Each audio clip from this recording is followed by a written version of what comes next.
अस्सलाम वालेकुम क्लास। कल के लेक्चर में हम लोगों ने देखा था कि सी लैंग्वेज के एलिमेंट्स कौन से होते हैं। उसमें सबसे पहला एलिमेंट हमने आइडेंटिफायर देखा। फिर आइडेंटिफायर के बाद हमने देखा वेरिएबल क्या होता है, वेरिएबल का नाम रखने के लिए कौन कौन से रूल्स फॉलो किए जाते हैं। और उसके बाद हमने देखा कि सी लैंग्वेज के अंदर वेरिएबल को डिक्लेयर करने का क्या तरीका है और उसको इनिशियलाइज कैसे किया जाता है। आज हम नेक्स्ट टॉपिक की तरफ मूव करें। आज का टॉपिक है कांस्टेंट।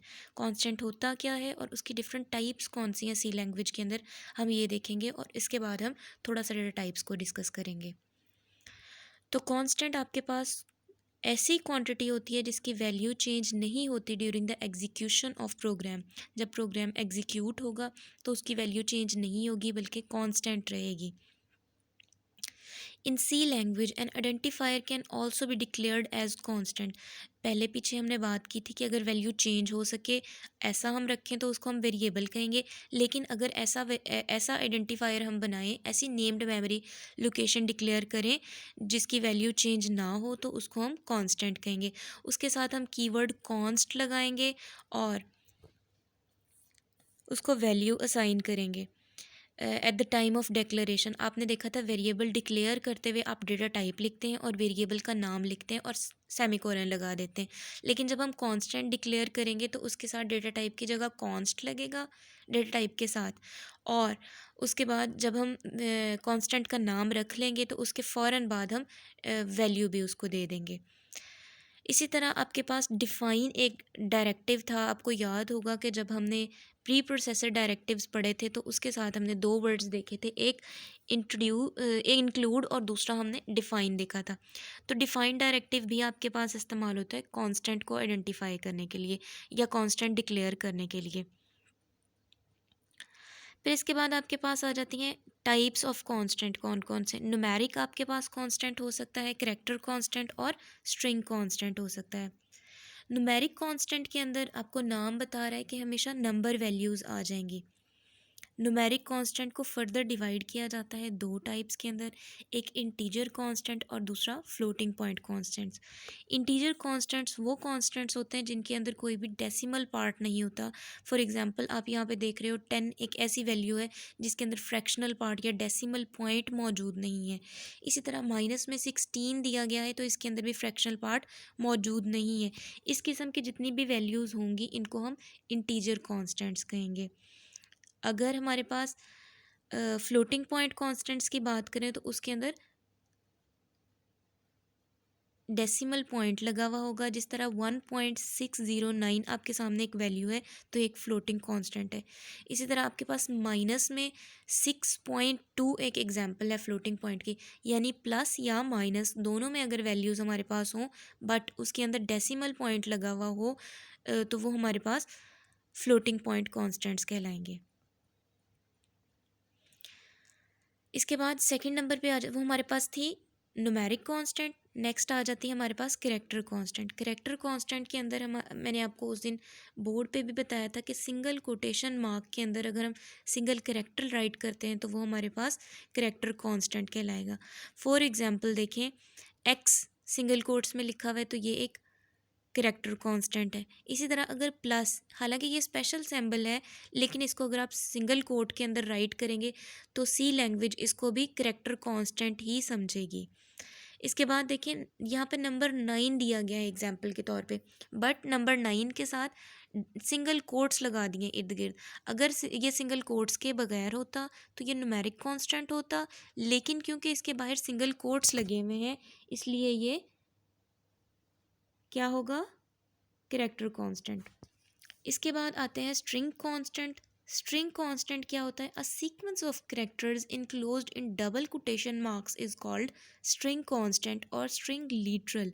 यानी कि एक से ज़्यादा कैरेक्टर्स को जब हम कंबाइन करते हैं और कंबाइन इस सूरत में कि उसके बाहर डबल कोट्स मौजूद हों तो उसको एज स्ट्रिंग कांस्टेंट कंसीडर करेगा सी कंपाइलर।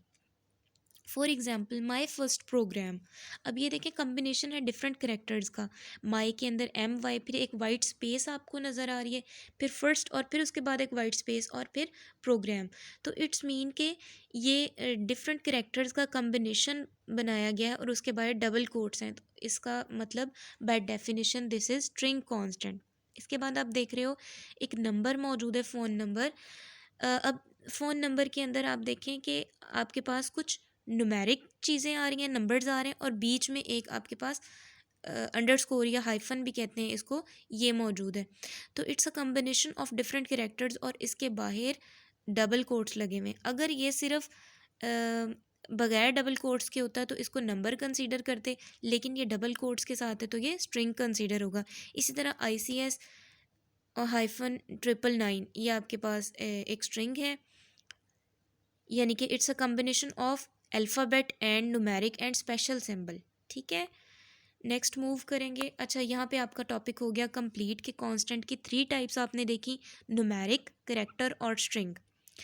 नेक्स्ट हम देखेंगे कि डेटा टाइप क्या होती है और कितने किस्म की डेटा टाइप्स अवेलेबल हैं सी लैंग्वेज के अंदर। तो data type, the value given to the program to perform various operations on it is called data। कोई भी आपके पास जो वैल्यू दी जाती है प्रोग्राम के अंदर जिसके ऊपर डिफरेंट ऑपरेशंस परफॉर्म किए जा सकें, वो डेटा कहलाती है। The data type defines the set of values and set of operations that can be performed on those values। Data type ये बताती है कि ये सेट ऑफ वैल्यूज़ किस किस्म की हैं और उस पर किस किस्म के ऑपरेशंस परफॉर्म किए जा सकते हैं। The data is given to the program as input, input के तौर पर डेटा वहाँ पे दिया जाएगा। The data is processed according to program instructions और output is and it output is returned. तो डेटा के ऊपर प्रोसेसिंग होगी, वो ऑपरेशंस जो उसके साथ लगाए गए वो प्रोसेसिंग परफॉर्म करेंगे और उसके बाद आपको आउटपुट मिलेगी। In program designing, the data and its types are defined before designing the actual program used to process the data। अब प्रोग्राम डिज़ाइन करते हुए डेटा और उसकी टाइप्स पहले बतानी पड़ती हैं, उससे पहले कि एक्चुअल प्रोग्राम को रन किया जाए या प्रोसेस किया जाए एक्चुअल डेटा के साथ। द वैल्यूज़ और data use in the program में बी ऑफ डिफरेंट टाइप्स। अब जो आप उसके अंदर डेटा इस्तेमाल करें वो डिफरेंट टाइप्स का हो सकता है, यानी कि अगर हम नंबर्स की बात करें तो आपने पीछे देखा कि डेसिमल पॉइंट के साथ है तो वो फ्लोटिंग पॉइंट कहलाएगा, यानी फ्लोट डेटा टाइप कहलाएगी उसकी, अदरवाइज़ वो इंटीजर होगा। In C program each variable is associated with a specific data type. तो हर वेरिएबल एक स्पेसिफिक डेटा टाइप के साथ एसोसिएट करेगा। हमारे पास यहाँ पे भी सी लैंग्वेज के अंदर 2 टाइप्स हैं data types, standard data type और यूज़र डिफाइंड। नाम से पता चल रहा है कि स्टैंडर्ड डेटा टाइप वो डेटा टाइप्स होंगी जो प्रोग्रामर ने लैंग्वेज को डिज़ाइन करते हुए ही बिल्ड कर दी। The data types that have been defined as a part of language are called standard data types. ठीक है, the standard data types in C language are int, float, double and char. Char mean character. और इसके बाद आ जाती है user defined data types. C language also allows the user to define his or her own data type, यानी user program बनाते हुए खुद से भी डेटा टाइप दे सकता है। The data type defined by the user are also known as user defined data type. तो उसको हम यूज़र डिफाइंड डेटा टाइप भी कहेंगे। काफ़ी है इतना।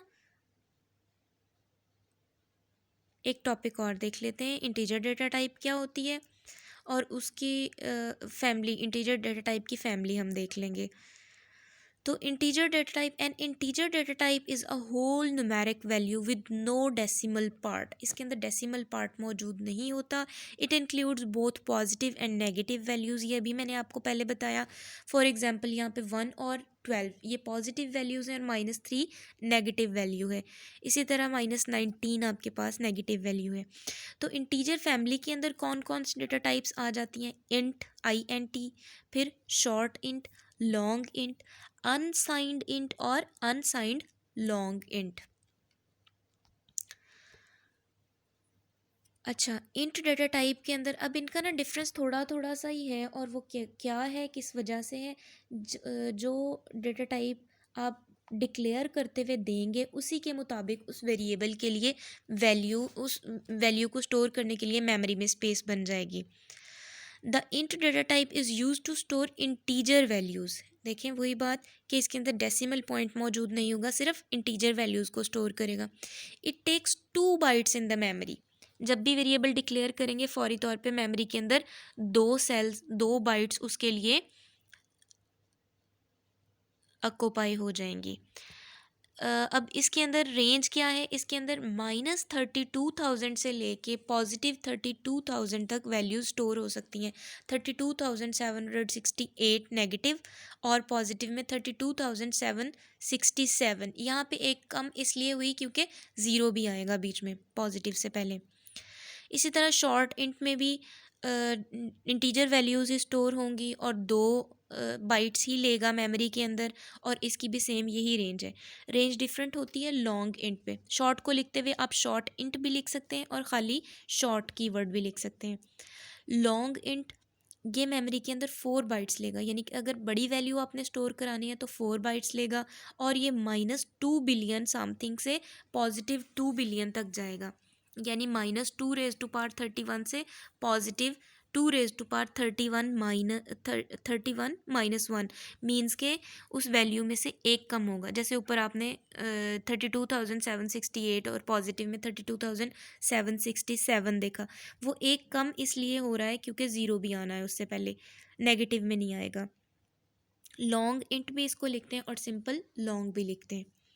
इसी तरह अनसाइंड के अंदर क्या होगा, अनसाइंड के अंदर मेमोरी के अंदर बाइट्स वही 2 कंज्यूम करेगा, ऑक्यूपाई करेगा 2 बाइट्स, बट इसके अंदर साइंड वैल्यूज़ यानी कि माइनस के साइन के साथ वैल्यूज़ नहीं आएंगी, बल्कि सारी की सारी पॉजिटिव वैल्यूज़ आएंगी।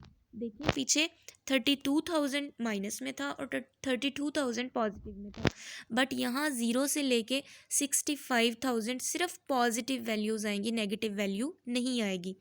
इसको अनसाइंड इंट भी लिखते हैं और ख़ाली अनसाइंड भी लिखते हैं। फिर अनसाइंड लॉन्ग डेटा टाइप बिल्कुल ये लॉन्ग की तरह से है, 4 बाइट्स ऑक्यूपाई करेगा मेमोरी के अंदर, बट इसके अंदर सिर्फ पॉजिटिव वैल्यूज़ आएंगी। देखें यहाँ पे 2 बिलियन था लॉन्ग के अंदर माइनस में और 2 बिलियन था पॉजिटिव में, बट यहाँ पे 4 बिलियन 0 से लेके 4 बिलियन पॉजिटिव में ही वैल्यू स्टोर हो सकती है, नेगेटिव वैल्यू स्टोर नहीं करेगा। इसको अनसाइंड लॉन्ग भी कहते हैं और ख़ाली अनसाइंड अनसाइंड लॉन्ग भी लिख सकते हैं और अनसाइंड लॉन्ग इंट भी लिख सकते हैं। होपफुली आप लोगों को समझ आ गया होगा। जो कोई भी आपके क्वेश्चन या क्वेरीज हैं वो आप डिसाइडेड टाइम फ्रेम के अंदर मुझसे पूछ सकते हैं। Thank you.